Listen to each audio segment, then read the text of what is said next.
اسلام کا جھنڈا لے کے نکلتا ہے تو اس کا اٹھنے والا قدم یا تو دشمن کی چھاتی پہ پڑتا ہے یا پھر جنت کی وادی پہ پڑتا ہے۔ مسلمان جب قدم اٹھا دیتا ہے تو قدم پیچھے نہیں لے کے جاتا ہے، یا تو دشمن کی چھاتی پہ پڑتا ہے یا پھر جنت کی وادی پہ پڑتا ہے، جو کہ کلمہ پڑھنے والوں کے تیور ہر زمانے میں یہی رہی۔ اللہ نے قرآن میں فرمایا اذا جاء اجلهم لا يستأخرون ساعة ولا يستقدمون۔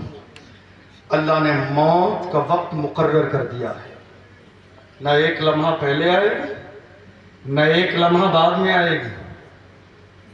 ناموس رسالت کا مسئلہ آیا، بڑے بڑے علامہ حضرت، بڑے بڑے پیر مغاں ایئر کنڈیشن روموں میں آرام فرما رہے تھے اور صبر کی تلقین کر رہے تھے۔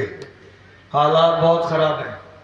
اس زمانے میں ایک عام آدمی بڑے بڑے پیر صاحب کے اوپر فوقیت لے گیا، کیونکہ یہ موقع بار بار نہیں ملتے ہیں، کبھی کبھی ملتے ہیں، اور اللہ جس سے کام لینا چاہے۔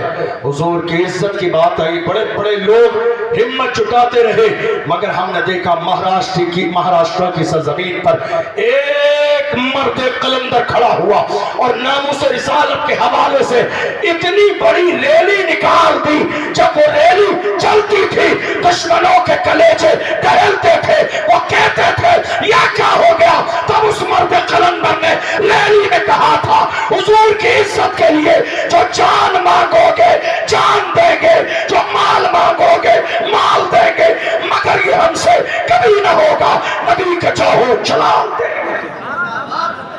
دنیا حیرانی سے دیکھ رہی تھی کہ مصطفیٰ کے غلام ایسے بھی ہوتے ہیں، کیا حضور کے نام پہ مرنے اور مٹنے والے ایسے بھی ہوتے ہیں؟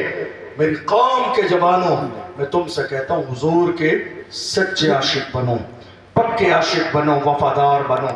1 سے 1.5 سال پہلے کی بات ہے، ایک مسئلہ ہے، ایک آخری بات سن لیجیے، چلیے۔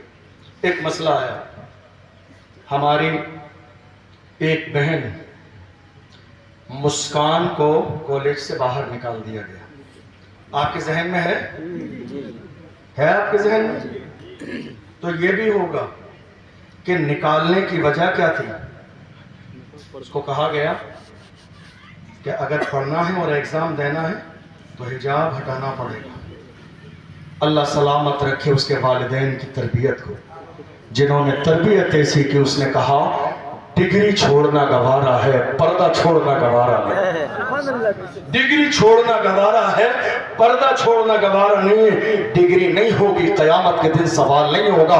پردہ چھوڑ دیا تو میں قیامت کے میدان میں کنیز فاطمہ بن کے کیسے جاؤں گی؟ خاتون جنت کو چہرہ کیسے دکھاؤں گی؟ میری مائیں بڑی تعداد میں اس جلسے میں بیٹھی ہوئی ہیں، بڑی معذرت کے ساتھ میں اپنی ماں اور بہنوں سے کہنا چاہتا ہوں، اللہ نے تمہیں باعزت بنایا ہے، تمہیں معزز بنایا ہے، صاحب کردار بنایا ہے۔